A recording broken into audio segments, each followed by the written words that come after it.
Konene. So jana kuna vile Gachagua alikuwa na a very interesting press conference cause kuna kitu ile Ruto alisema last week, and I remember when I reacted to it nilisema maybe it's too soon to say that. So two things zile Ruto alisema. Number one, alisema that I feel kama iko na any competition because the only competition that he had was Raila, na Raila hatakuwa in 2027. Then another thing pia alisema ni kuna watu walikuwa namsumbua wakiwa na sufuria kwa kichwa na watu hawamsumbui anymore, alafu akabaki thank the farmers. So the second one I understand, and even the first one can be taken as a compliment, but now what happens in politics is when you say something, people have to take it and use it politically, and if there is someone who knows how to use words politically right now, we have to give it up to Gachagua. Gachagua anajua kuplay the Kenyan politics, and the Kenyan politics is we are going to drag each other through the mud and see who comes out on the other side. So wacha tucheke vile Gachagua alichukua hizo words za Ruto and how he interpreted them. I have heard William Ruto bragging that with the demise of Raila Odinga, he has no opponent. I'd like just to inform him that we are not his opponents. His opponents are the people of Kenya. And the people of Kenya have gone nowhere. We are just doing what the people of Kenya want. We have sufficient, clear instructions from the people of Kenya to agree on one single presidential candidate to face William Ruto and liberate our country, restore the dignity of the payslip, restore the Kenyan nation, bring an end to the era of bribery and corruption, mismanagement of public resources, the era of abductions and extrajudicial killings. And we want to assure them.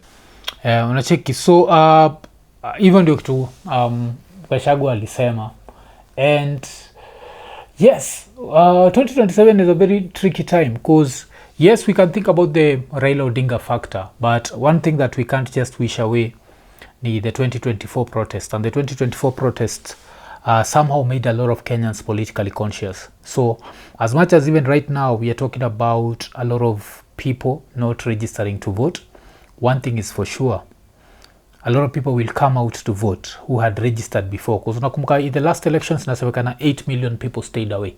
8 million.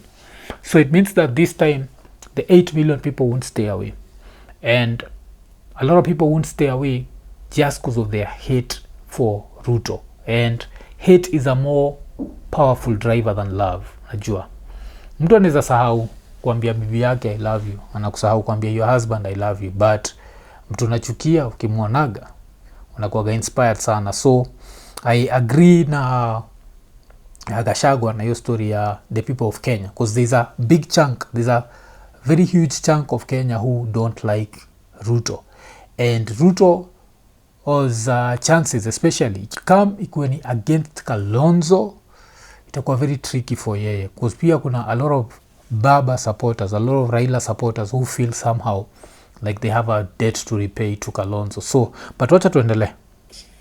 And we want to assure the people of Kenya that we are more than determined to abide by their wish to get one single presidential candidate.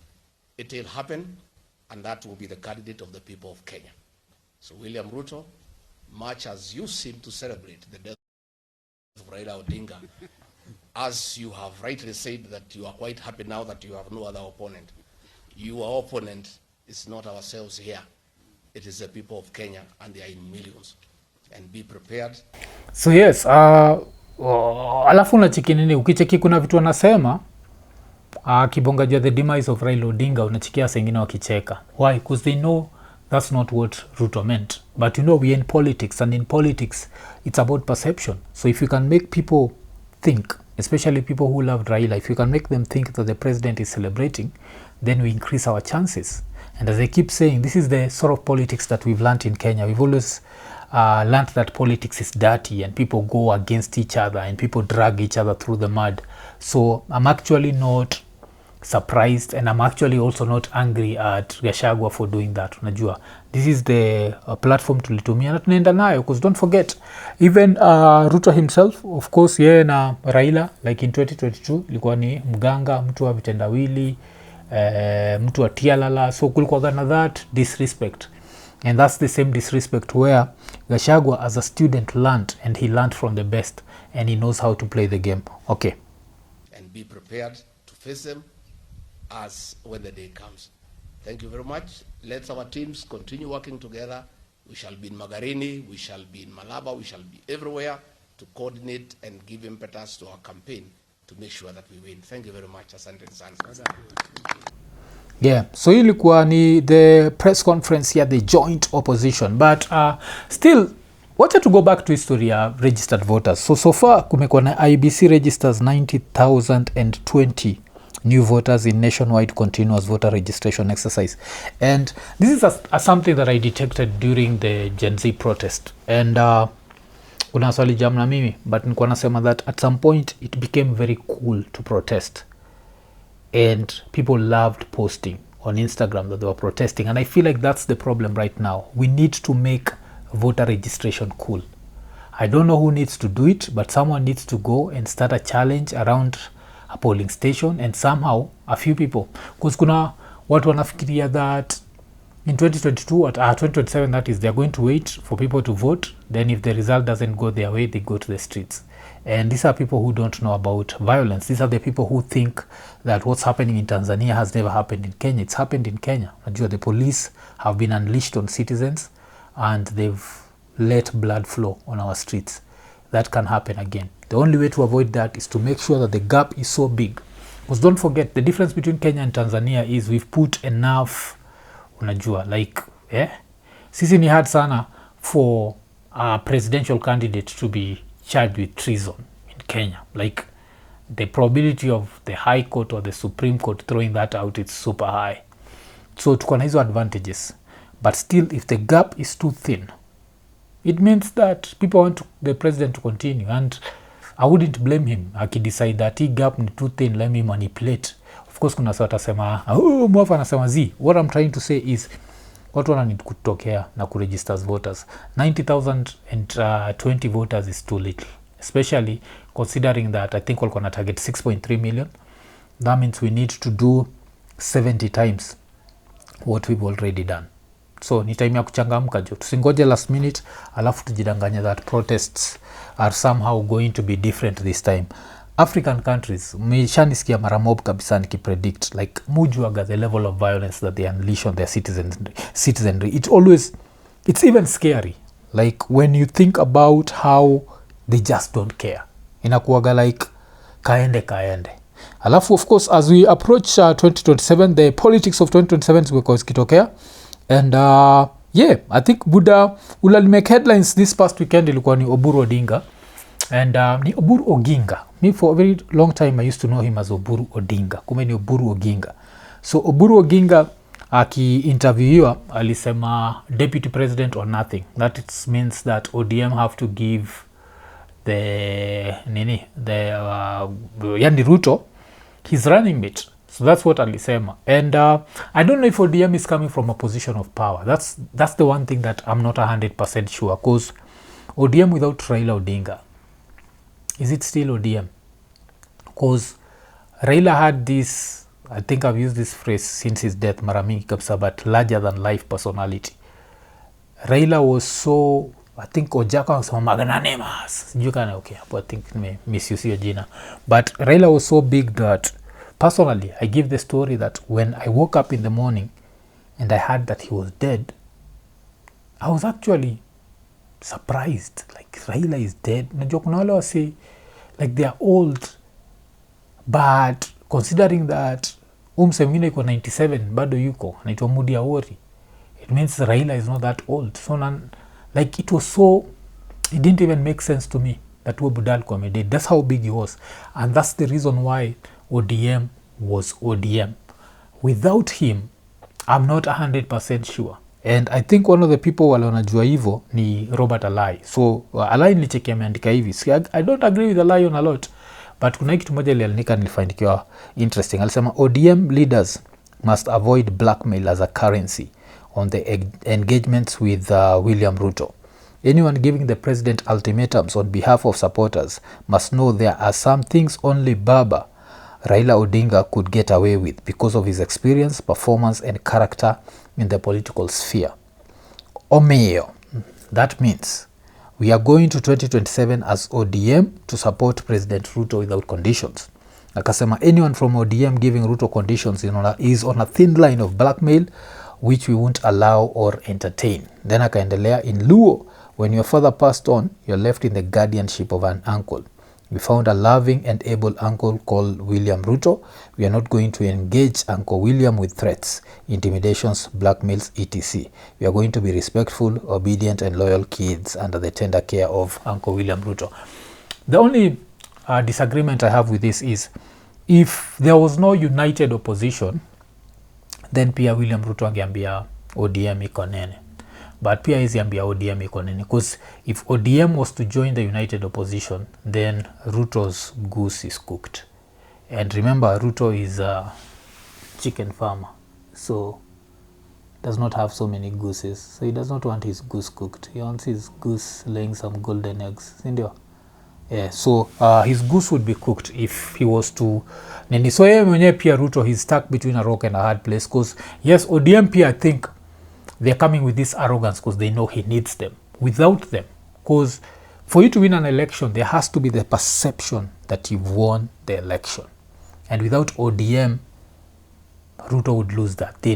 Even with ODM, it's going to be a struggle. It's going to be like, can this ODM still keep its members without Raila? But I don't think Ruto is in a position to dismiss us. Itabidi awasikize.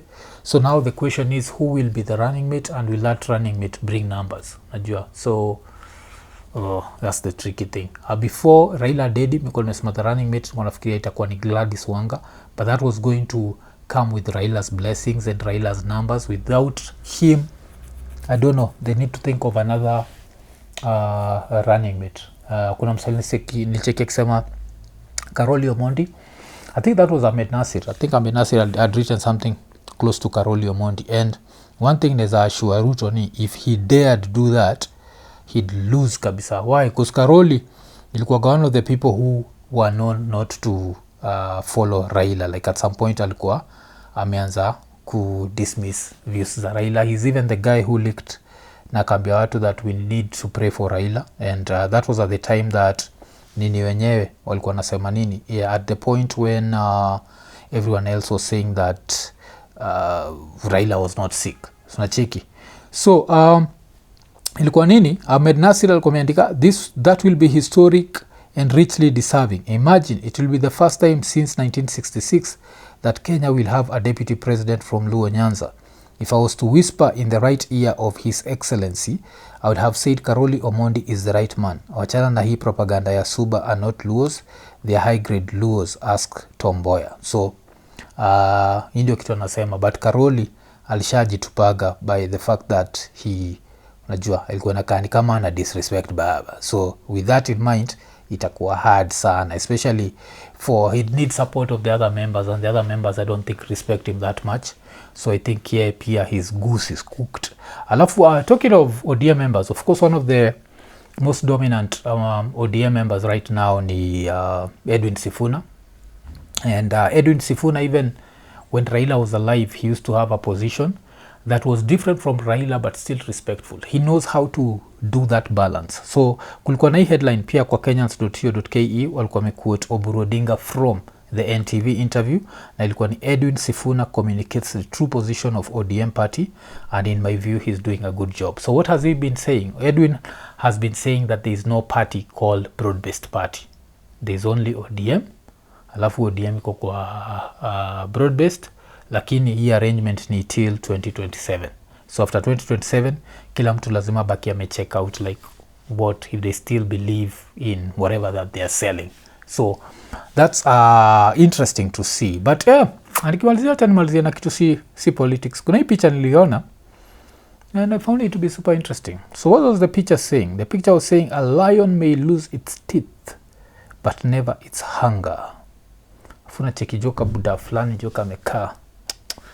Angalia haga ya dem kako iko nene. Iko nene. But even if the lion does not lose its hunger, can the lion go hunting? Hiyo ndio swali. Because if the lion goes hunting and the lion ends up, unajua, kitandikwa na hata tag. Will that help the lion? Tafakari ya babu. Ekonene. Nimeinterrupt show kukuremind juu ya Lemfi. Kama uko US ama Canada na unataka kutuma do Kenya, register kwa Lemfi ukitumia promo code Ekonene. Hii itakuguarantee $20 cashback on your first $100 transaction. Alafu pia time una register, make sure umetick the 2 check boxes za notifications ndio ukireceive info about amazing offers through newsletters. Na pia usijali, Lemfi hawatumagi hizi letters za, yani unajua, like ma messages za kipumbavu. Pia usisahau, every time una transact $50 and above una earn points. Na the more una transact, the more points you earn and you can redeem them as cash ile time unatuma pesa.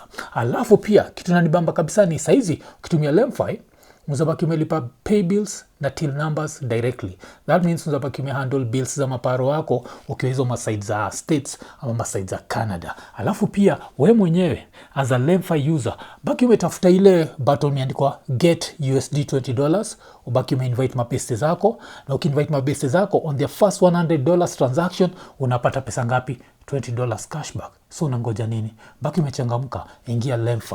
Lemfi, international payments for everyone. Ekonene.